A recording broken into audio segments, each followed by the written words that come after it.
Hey there, burn victim. I just saw your video on net neutrality, and I want to make sure you completely understand it before you judge it. It didn't really sound like you did based on the example you gave, like the one, on Google. On Google, Amazon would pay money and they would show up at the top of the list.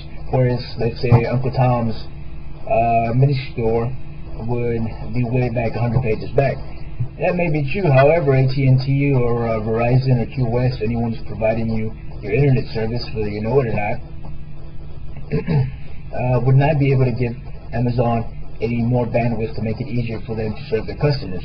If you were able to find Uncle Tom's website, you would have just as much speed and service via the internet.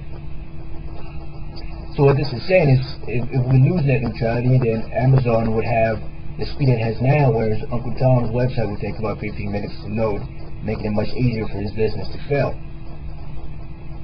Net neutrality is what we have now. Legislation being put in is not to achieve net neutrality or bring it about, but it is to prevent us from losing it.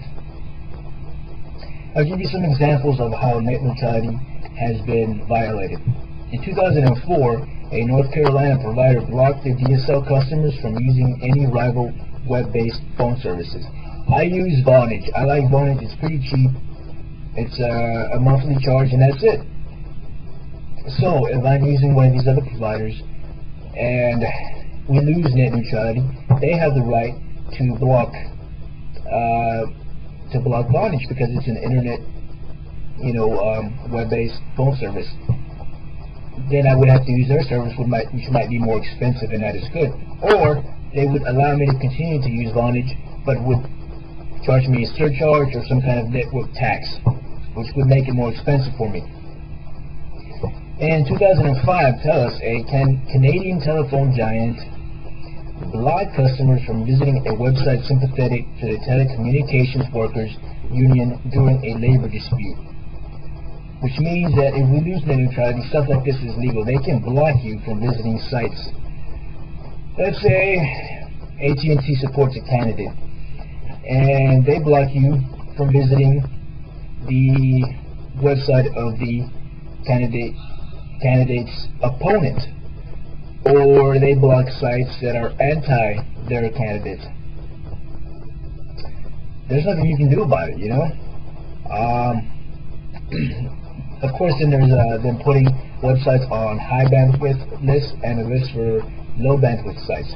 YouTube would have to pay, like any other website, to get on a list of websites with high bandwidth, with priority.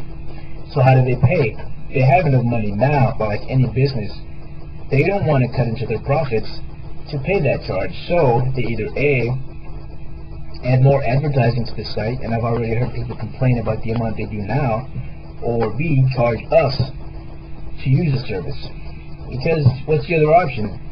Not pay AT&T or any of these other companies, and then they get put on the list of low bandwidth sites.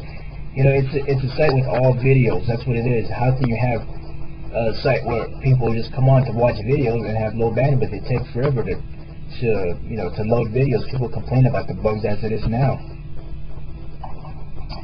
So I know a lot of oftentimes skeptical people, or maybe people that are paranoid or think they're anarchists, hear government, hear law, hear legislation and freak out and don't trust it. But I think you should take it on a case-by-case basis and make sure you understand the details before you judge it. Before we lose net neutrality and we've got these pro-Bush sites shoved down our throats and have a hard time finding any anti-Bush sites, and the ones we can find take about 15 minutes to load. Just be careful what you wish for, okay? Later.